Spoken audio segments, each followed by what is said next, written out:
ought to hear is true. Only the names have been changed to protect the innocent. Fatima Cigarettes, best of all long cigarettes, brings you Dragnet.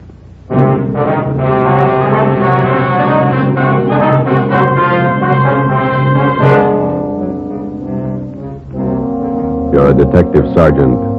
You're assigned to Bunko Fugitive Detail. You receive information an escaped criminal is hiding out in your city. He's dangerous. He may be armed. Your job, get him. If you want a long cigarette, smoke the best of all long cigarettes. Smoke king-size Fatima. Fatima is the long cigarette which contains the finest Turkish and domestic tobaccos superbly blended to make Fatima extra mild. And that's why Fatima has a much different, much better flavor and aroma than any other long cigarette. That's why Fatima has more than doubled its smokers coast to coast. So, enjoy Fatima, the best of all long cigarettes. It's wise to smoke extra mild Fatima. It's wise to smoke extra mild Fatima.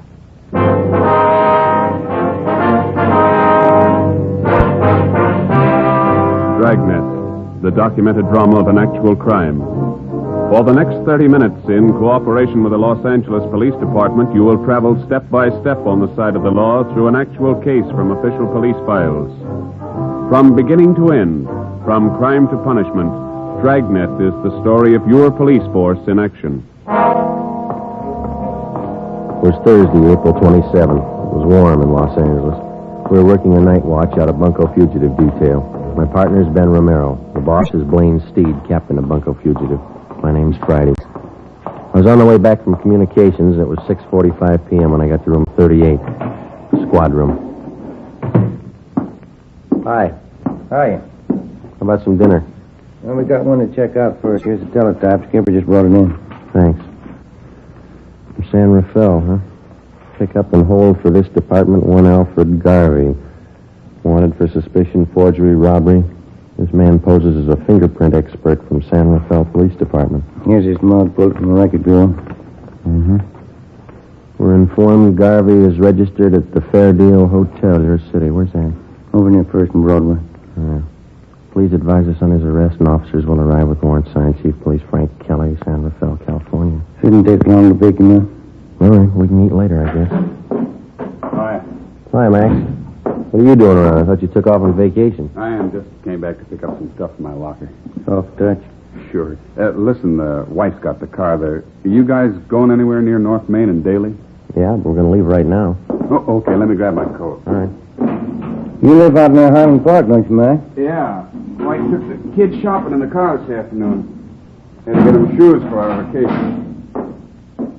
Could sure scuff up the toes in a hurry. All right, you all set? Let's go. Where are you going on your vacation? Big Bear. Gonna stay the whole 3 weeks. The in-laws own a cabin up there. They even pay the utilities for it. Pretty nice. Only one trouble. What's that? They're coming with us. Oh. Where'd you park? In the captain's stall.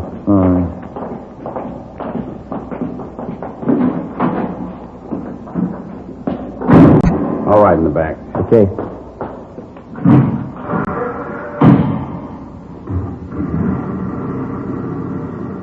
You two still working on that Valley case? No, we washed it up Monday. What's this one? Teletype from San Rafael. And what some guy picked up. Here's a mugshot. Who's Richards going to work with while he's gone, Mac? I don't know. What's the crowd up ahead? No, yeah. Finest convention. I forgot they were having the parade tonight. You better stay over to one side. I think we can get through all right. Watch those kids there. Yeah, there we go. That's the place up ahead, isn't it? Fair deal, yeah. We got to stop by this hotel a minute, Max. You want to wait here? I'll come in.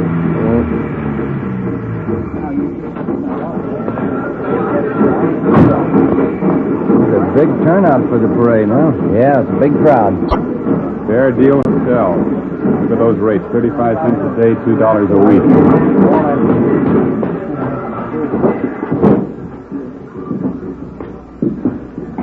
Yes, sir. Can I help you?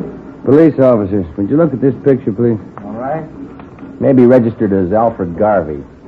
Garvey sure came in yesterday. The picture makes him look old. Is he in now? Well, let's see. Garvey, room 307. The key's gone. He must be in. Thank you. Yes, sir. Elevator's down there at the end of the hall. Okay. The elevator's in use. Let's take the stairs. I'll wait for you here. I want to see the parade. Okay, man. Never seen it to fail. It's, Stairs. Every time my arch is hurt, we get a thief to check who lives upstairs. just one more flight. Yeah.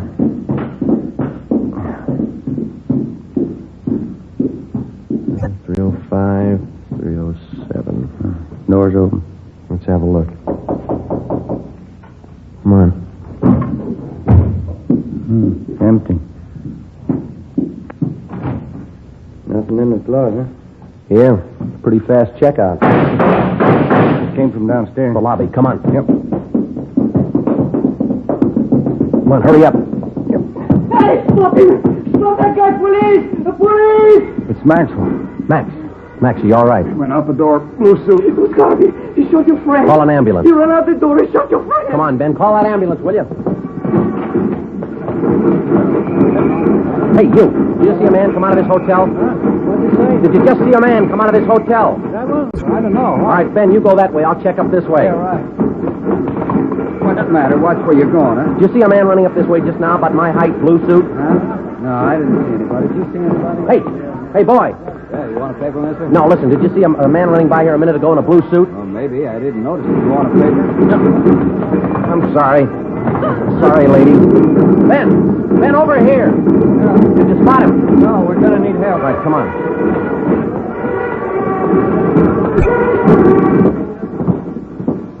I called the ambulance. You better help this friend. He's bleeding. I don't know what to do. Ben, get a hold of communications. Get some help out here. Right. The guy came down to the elevator. It was Garvey, your friend, tried to stop him. Garvey shot him right in the face. All right, stop yelling, He was huh? terrible. Now look, he's bleeding. You better do something. Will you shut up? Max, how is it? Chester. Yeah, all right, easy, huh? Garvey came out of the elevator fast with a gun. All right, take it easy now. Joe, I got communications. They're blocking off the area. That's fine. Watch that front door. Will you keep those people out of here? Yeah. Chester. They'll be here in a minute, boy. Call the wife, Eleanor. Ambulance is here. Yeah. He looks bad. Well, he's not going to get any worse. He's dead.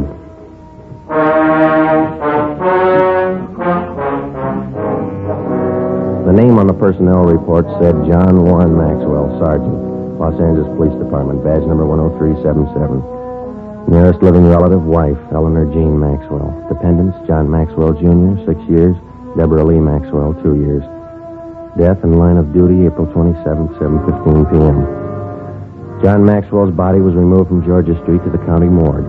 At 7:45, a special detail of men from homicide and bunco fugitive were on the scene to aid in the investigation of the killing. The neighborhood where the Fairdale Hotel was located was covered for a half mile around. By 9 o'clock, the parade was over and the area was cleared. We had a single lead to work with. In checking out the different taxi cab stands in the neighborhood, we found out that 3 separate fares had been picked up within 2 blocks of the hotel 4 minutes after the shooting. Ben and I went to the offices of the taxi cab company. The cabs in question were called in and the way bills were checked. The times of the 3 different trips were listed, and so was the address of each destination. We copied down the addresses and then interviewed the drivers. We're going to give each one of you half a dozen pictures. Like to see if you can identify any of them as passengers you picked up tonight near the Fairdale Hotel. All right, here you go. There you are. 4, 5, 6. Check them carefully, please. Here are yours right here. Take a good look at each one of them. Okay, thanks. Now, fellas, take your time. Look them all over real good before you make up your mind. Yeah, here's the one, Sergeant. No mistake. Let me see. Where'd you pick up this man? About a block from the hotel. I drove him to a place on 14th Street. Same address on the waybill. Ben? Yeah? Alfred Garvey. Ben and I, along with Ricketts and Chandler from Homicide, drove out to the 14th Street address. It's another small transient hotel. The clerk on duty identified Garvey from his mug shot. He said the suspect had called at the hotel at about 7:45 that night and asked to see one of the guests, Mrs. Lorraine Thomas. The clerk said he told Garvey Mrs. Thomas was out, but she hadn't been there for 4 days. Ricketts and Chandler went on stakeout in the lobby of the hotel, and Ben and I went up to the second floor to stake out Mrs. Thomas's room. Friday, 11:25 a.m. Lorraine Thomas returned to the hotel and was taken into custody. We took her to homicide and questioned her for more than an hour. She admitted that she was acquainted with Garvey, but that's all. 1 o'clock. We went to Clifton's cafeteria for lunch. Here, take this tray. Thanks. Silverware? Get here a little earlier, you wouldn't get this. Look at that line right there. You were the first one he ran to after the shooting. Oh, Garvey doesn't have many friends in Los Angeles. Maybe that's why he looked me up. I'll have the mixed green salad, please. What kind of work does Garvey do you know? He told me he was in the Merchant Marines. Coleslaw. Some of that potato salad, please. You know what he does in the Merchant Marine? He told me he's steward. French dressing, please. Do you know any of his friends in town? No, I don't. Raido. Can I have an extra butter, please? French roll. What kind do you want, then? Now, give me some of those biscuits. Thank you. Garvey usually stay at the Fair Deal Hotel when he's in town? I don't know. That split piece soup sure looks good, and We told you it's the police up north were looking for him. Yeah, I know you did. Like I told you, I've been out with him a few times. That's all I know about him. he must have introduced you to some of his friends. I'll have the prime ribs there. Rare. That piece there. How about it? Did you ever meet any of his friends? Yeah, one or two. No gravy. Meatloaf, brown gravy. You remember any of the names of his friends? I just met him, that's all. I don't remember. Let me have a roast turkey. Go kind of heavy on that dressing, will you? Did you ever go out with any of them? No. Why do you think Garvey went to your hotel after the shooting? I don't know. Maybe he figured you'd hide him. I don't know why he should. He killed a man and headed straight for your place. Doesn't make you look too good. I can't help that. I like some of those string beans, please. Miss Thomas, you know it's going to go hard on you if you're holding back information on Garvey. I'm not. Why don't you take some of that summer squash, Joe? Good for you. Well, I can't eat that much. When did you first meet Garvey? About 3 years ago, up in St. Helena. You might as well keep your nose clean. How do you mean? We're going to reach you, Miss Thomas. You might as well tell us all you know.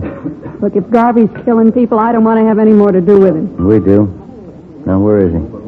I told you, I don't know. Squash, please. You said you had a little boy, didn't you, Miss Thomas? Do we have to talk about it now? I thought we were going to have lunch. How old's your little boy? He's 7 years old. Where is he now? He's in school up in San Francisco. Isn't this line going awful slow? It's lunchtime. You know that cop that Garvey killed last night? Mashed potatoes, country gravy. You hear what I said? Yes, I know he killed a cop. He had a little boy, too. There's nothing I can do. No potatoes, thanks. Yeah, there's something you can do, Miss Thomas. You can tell us where Garvey is. If I knew, I'd tell you. French fries, please. You're kidding us, Miss Thomas, but we're not going to kid you. You know a lot more about this than you're telling us.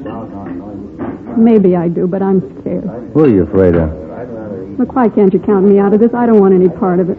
You're in all the way. The only way you're going to get out is to tell us what you know. He'll kill me. Suppose something happens to me, nobody's going to worry about my kid. You don't have to worry. He's not going to find out. No dessert, please. They'll both kill me. Both? Who's the other one? Oh, what's the use? Trouble, no matter what you try to do, nothing but trouble. Garvey's working with somebody, is that it? His name's Jack Fleming. Yeah? They made me promise to cover for him. Give him a place to hide out whenever the heat was on. Then you know where they are. No, I don't, and that's the truth. Why do they need a place to hide out? You said Garvey killed a cop. What about Fleming? Hey, Joe, we better move along. Oh, I'm sorry. What about Fleming? We're going to pull some jobs. All right, we can skip the dessert. Come on. I'll take a check for all of them. Let's go. What kind of jobs? Where? Hold up. Tomorrow night. Three Kings Liquor Store out in Wilshire. Let's sit down. They're both the same, Garvey and Fleming. They can't hold a gun without using it. Here's the table. Oh, you dropped your tray. I'll get you some more. Don't bother. I'm not hungry anymore.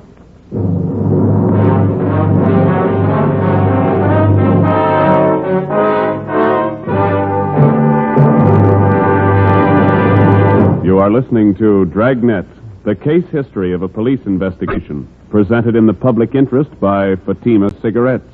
If you smoke a long cigarette, it will be in your interest to listen to a typical case history of a Fatima smoker. It's the case of Lee Silver, general assignment reporter on one of New York's greatest newspapers.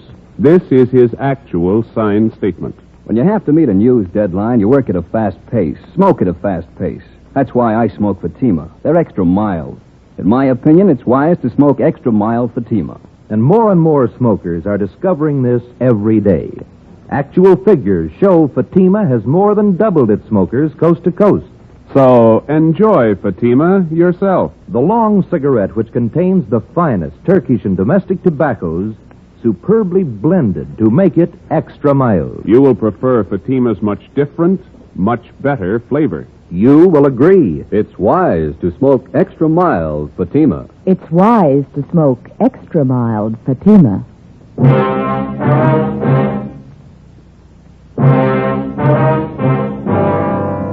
Saturday, April 29th. Last rites were held for Sergeant John Maxwell, and he was buried at Holy Cross Cemetery. The guard of honor from the police department was present, along with most of the men Maxwell had worked with in Bunko Fugitive Detail. The chief of detectives delivered a short eulogy, and then one of the men from the department band sounded taps over the grave. We got back to the office at noon, checked in at the record bureau. The photocopy room had taken negatives of Garvey's and Fleming's coming out mugs and made duplicates that were distributed to all officers. The stakeouts continued at the Fair Deal in the 14th Street Hotel where Lorraine Thomas was staying. She was put under protective custody. Ben and I, Ricketts and Chandler, went on stakeout at the Three Kings Liquor Store on Wilshire Boulevard. It was a large, modern place, and it did a volume business, especially on Saturday night. Ricketts and Chandler covered the store from the outside. Ben and I were stationed in the supply room at the rear of the place, where we had the main counter and most of the store in full view. We set up a prearranged signal with the clerk on duty, and if and when Garvey and Fleming showed up, the clerk was to accidentally knock an empty bottle off the counter. We waited until midnight. Nothing happened. It's the first customer in half an hour. It's kind of slow. Yeah. Wait a minute. Here comes another one. No sale. It's a woman.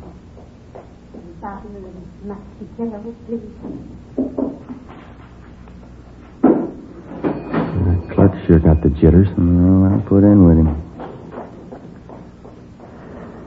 Well, I could go for a hamburger. What did you eat dinner? I wasn't very hungry then.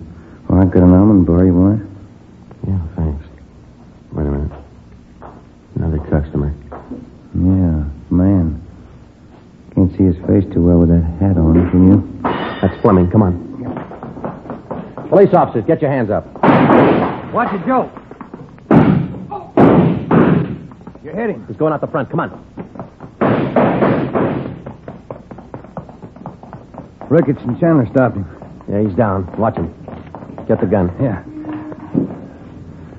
Yeah, here it is. That's Fleming, all right. Ricketts, call an ambulance. What's the score? Looks like one in the shoulder and legs, too. What about Garvey? I don't know. What do you think? Fleming stopped all the slugs. Yeah. Let's ask him.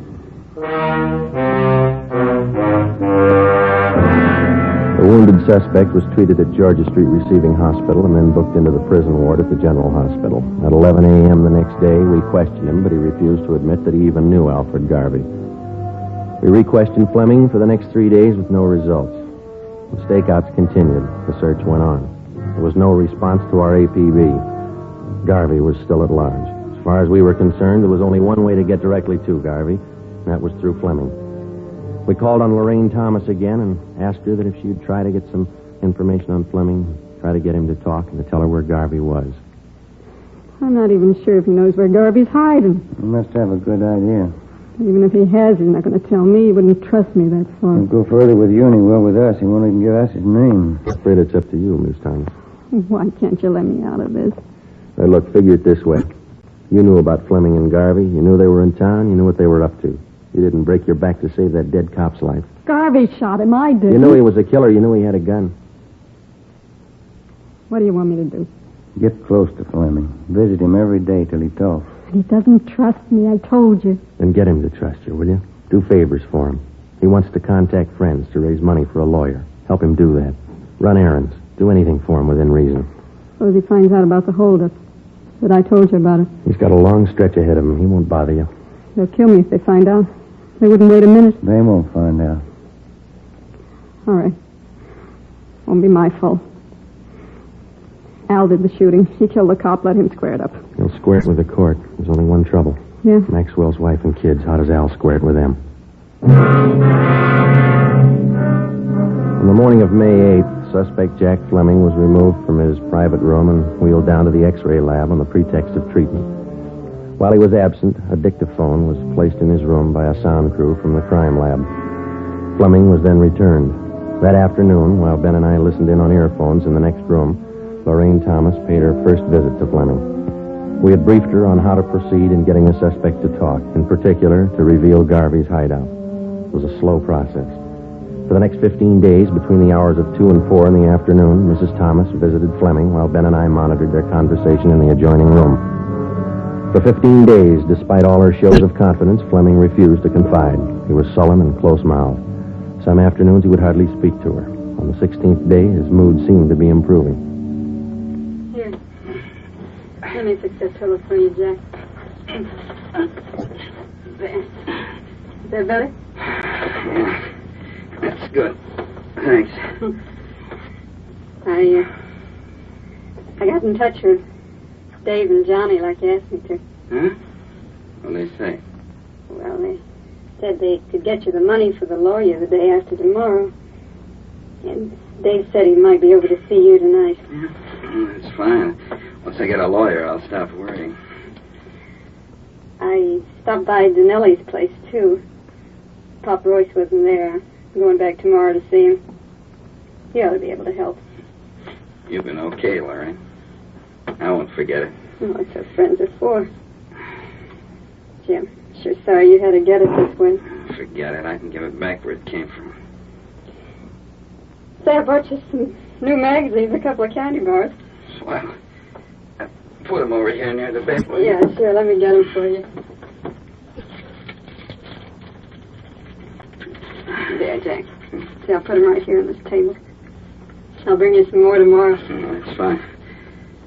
You're going to try and see Pop Royce again tomorrow? Yeah, they told me he'd be in around noon for sure. If I don't see him then, I'll keep trying till I do. Yeah, that's it. Oh, listen. Something else. Sure, Jack. Come here. I don't want to talk loud. The cops might have bumped this room. Yeah. All right. A little closer. Okay. Tonight, I want you to go to George's joint, the Blue Moon, down on South Flower. Yeah? And ask for George at the bar. He's usually around from 11 on. Uh-huh. Tell George you've seen me. He'll know it. Then tell him to take you to Al.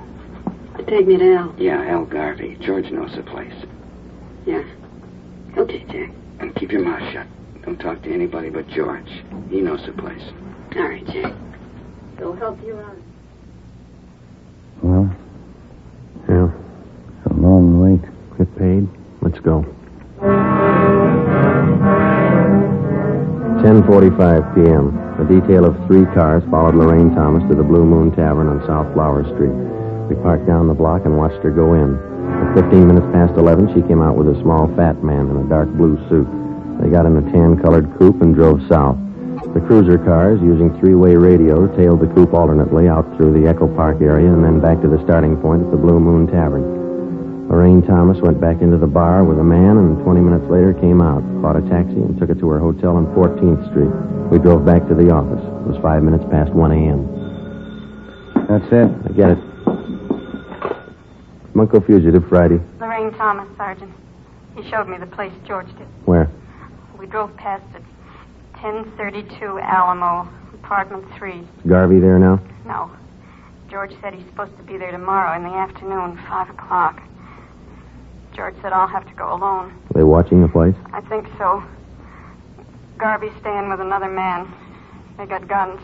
You know where Garvey is now? George wouldn't tell me. We can't afford to tip our hand. How do we know Garvey will be there at 5 o'clock tomorrow? That's just it. We don't.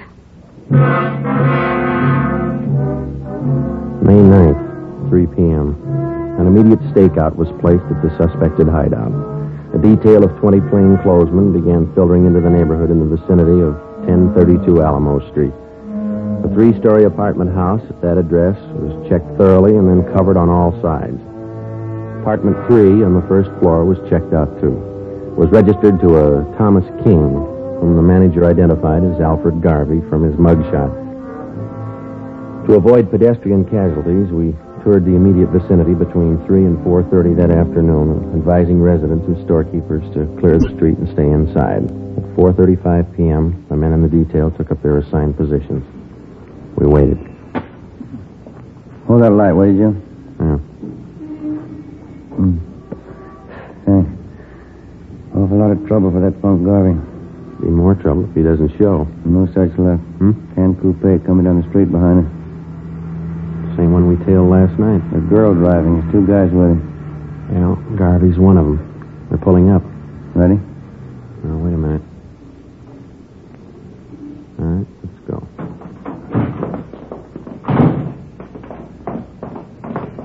Police officers, hold it right there. Al, cops! Get out. They're behind the car. Throw him in, Garvey. You haven't got a chance.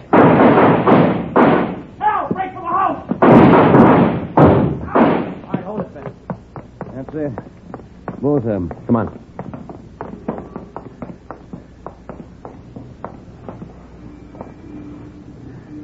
Both dead. Garvey. The other guy.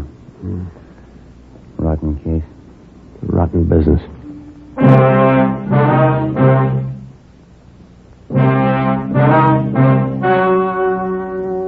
The story you have just heard was true. Only the names were changed to protect the innocent. On August 2nd, trial was held in Superior Court, Department 93, City and County of Los Angeles, State of California. In a moment, the results of that trial. It's amazing how many long cigarette smokers are changing to Fatima. Here is the actual report.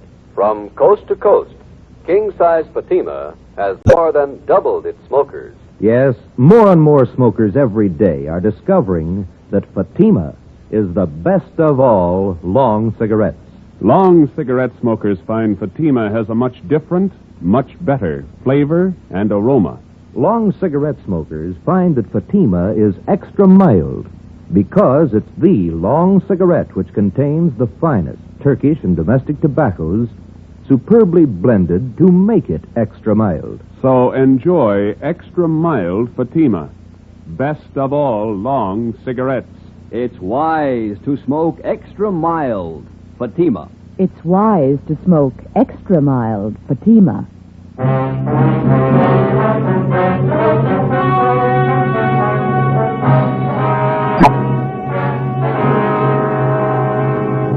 Jack Fleming, the only survivor of the hold-up gang, was found guilty of several counts of armed robbery.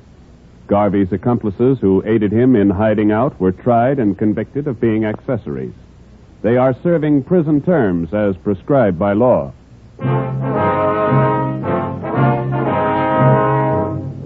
You have just heard Dragnet, a series of authentic cases from official files. Technical advice for Dragnet comes from the Office of Chief of Police W.A. Wharton, Los Angeles Police Department. Fatima Cigarettes, the best of all long cigarettes, has brought you Dragnet from Los Angeles.